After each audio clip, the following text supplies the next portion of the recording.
So when we do fall this way, man, on this side, if Eric got over this hip, you don't have to do it, but if he jumps over this hip, it's going to be almost impossible to control him. As simple as this escape is, this is the escape that saves my ass the most in a black belt match versus another black belt.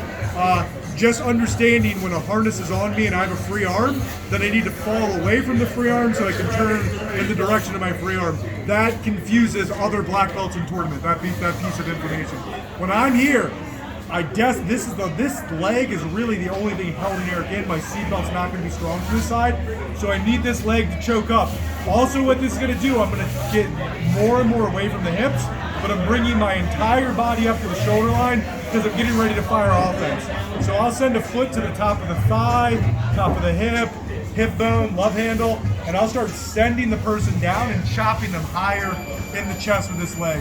So now if Eric wants to jump over this thing, it's like across his waist to the other hip. It's way higher up his chest. It's just going to be very hard for his hips to jump over. And as I go, I'm going to know that I'm high enough because my knee's going to be by the shoulder. So my knee's up at the shoulder line, I am now in this high offensive mount. And then with this locks in control, it kind of more than makes up for in offense. If you look at the highest levels, guys are going to this mount all the time, like tough guys to finish off other tough guys all the time.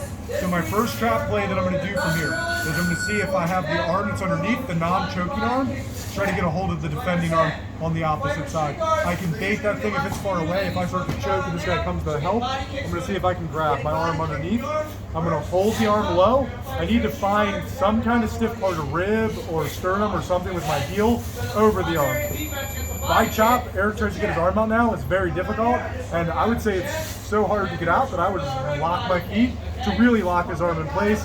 Now it's two of my arms versus his arm and his head. Let's go, you could go lapel choke. So I open the lapel, grab the opposite side, start to squeeze, or you could go RNC. Let's do the double control. I'm going to grab Eric's other arm, not at the wrist. If I grab at the wrist, it's not quite the end of the lever. If Eric extends his arm all the way, he'll pop.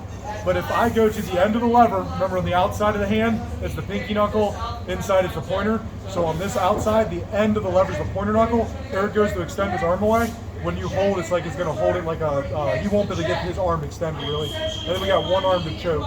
When this arm's coming in, if the guy's got gi, you can go right for his gi, grab his gi and start to retract your elbow. If the guy doesn't have a gi, you're going to have a bladed hand go under the chin until your forearm can hook the side, like neck, shoulder area.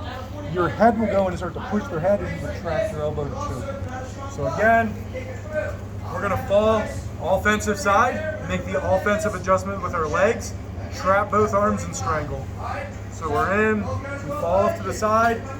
Biggest liability is my left hook, so I'm bringing that guy high up. And then once I get high, I'm grabbing this arm. It could be both if I want. My leg's chopping over. I'm looking to get something stiff, sternum or something, and then I want to hug. I am purposely leaving this shoulder protruding. I'm not going over the shoulder. It's a different submission dilemma if the shoulder's caught. Basically, if my leg is in this position, I'm blocking my own ability to choke. I'm like owning the real estate with my leg. I need it flared enough that my arm can come over and hook, and then either I can hook my hand like over the back of the shoulder while I'm controlling both arms, so I can retract my arm to strangle, or I can go deep into the collar, grab the collar, and then do the same thing, start pulling back to catch the strangle. Let's try that out. We're gonna fall offensive side.